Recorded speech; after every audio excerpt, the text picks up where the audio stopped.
look now at what's making news in print and online. We're joined by rural podcaster and PhD candidate at Deakin University, the wonderful, the marvellous Kirsten Dioprese. Good morning to you.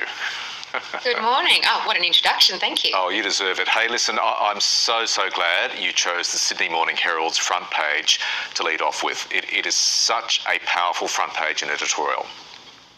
Isn't it? And really the 9 newspapers across the board have gone with this question of how many more women have to die. And it's a very powerful editorial that they're leading with. We've got a picture of course, Molly Ticehurst here, 28-year-old, who was allegedly murdered in central west New South Wales just this week by her ex-boyfriend. And so this editorial is calling for 2 royal commissions. So they want a state-based New South Wales Royal Commission into the laws, policies and emergency services resourcing. And then they're calling also on the Albanese government to hold a Royal Commission into the causes of male attitudes towards women. And also on the front page of The Age, there is another powerful story. So there's a picture of the family of Emma Bates. So she was found dead in Cobram this week. That's in Victoria's north. And so they're paying tribute to her. But it's talking about a call to the Premier that this has to stop, and indeed The Age is running an editorial as well saying that this is Premier Jacinta Allen's Port Arthur moment. Now, Jacinta Allen yesterday said that this has to stop and they need to look at policies. But, it's not like the Victorian government hasn't done anything. There was a Royal Commission in 2016 into family violence, and it was a really landmark Royal Commission, and they've implemented those recommendations, but clearly more needs to be done.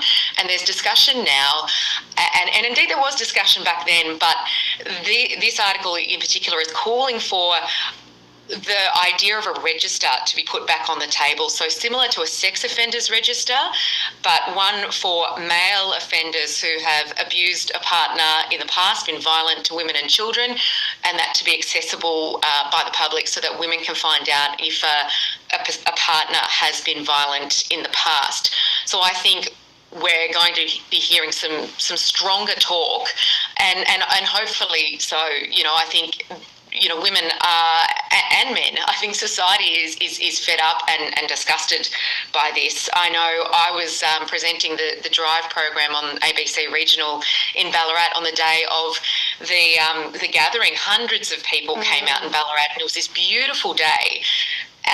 But then the next day, the Bondi massacre happened, and it's just breaking people's hearts. Yeah, women in this country are not safe. It's unacceptable, and it does feel like, as you say, Kirsten, a real moment in time now for leadership from every facet of society on this terrible issue. Let's go to the Australian now. This is a really interesting story here. What's Scott Morrison had to say about the toll the Prime Ministership took on him? Yeah, very interesting front page here with Scott Morrison talking about the anxiety that he suffered during his Prime Ministership, saying that it became so acute that he needed medication for it. He said it was debilitating and agonising, and he spoke about, how at times it was hard for him to get out of bed, how it affected his relationships. And this is all part of a book that he has released, and it's certainly not unusual for a former Prime Minister to release a memoir. This one's a little bit different in that it really looks at his Christian faith and how that guided his decision making and some of those key moments in his Prime Ministership, and that's where he's spoken so candidly about his mental health, which I think is a really positive thing, to have a man like Scott Morrison to openly talk about, yes, it was difficult, he had to go through COVID, the relations with China weren't going so well at the time, attacks from the media. He said the long working hours, and that he needed to get help, so saw a doctor in Canberra and received medication for that. And one thing he said, which I thought was really interesting, he said politicians are not made of stone, yet they are treated as though they are, including by each other. So there's a little bit of a cultural reference as well to the way politics is done. I think that's quite interesting. But I really hope that this is just something that men pay attention to realise that, yes, it is always okay to seek help, whether you're the Prime Minister of the country. Yeah, a very good point. Kirsten, now let's go to The Guardian. And we have these protests in Venice as the city starts bringing in a controversial tourist levy.